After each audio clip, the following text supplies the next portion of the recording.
يا رب، يا رب يرضى عنا يا رب، يا رب يرضى عنا يا رب،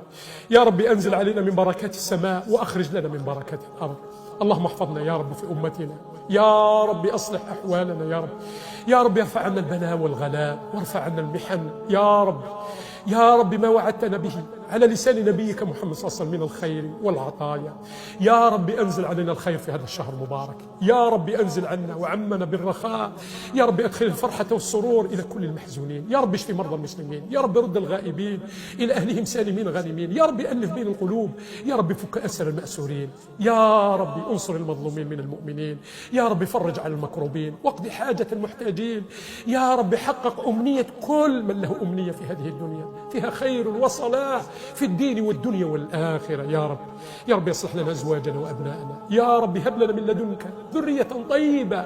إنك سميع الدعاء. يا رب فرجها، يا رب إخواننا من ليس لهم أزواج، يا رب ارزقهم أزواج وزوجات صالحات، وبناتنا وأخواتنا من ليس لهن أزواج، يا رب ارزقهن أزواج صالحين يا رب، يا رب من يطلب الذرية يا رب هب له من لدنك ذرية طيبة، يا رب من ضاقت عليه الأرض يا رب وسعها عليه وافتح له بابا للرزق، يا رب افتح علينا أبواب الخير يا رب، يا رب واجعل أعمالنا خالصة لوجهك، يا رب ارزقنا الصدق والإخلاص، اجعلنا من الصادقين المخلصين، اجعلنا من الأتقياء الأوفياء الأخفياء، وأخرجنا من هذه الدنيا يا رب سالمين غانمين مأجورين غير مأجورين. يا رب، يا رب نور مساجدنا يا رب،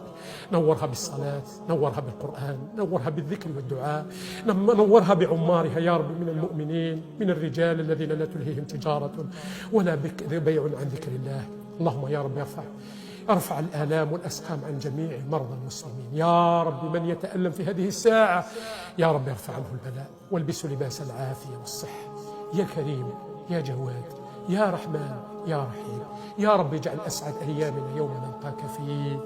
وخير أعمارنا أواخرها، وخير أعمالنا خواتمها. ربنا اغفر لنا ولوالدينا وللمؤمنين والمؤمنات والمسلمين والمسلمات الأحياء منهم والأموات، وآخر دعوانا الحمد لله رب العالمين.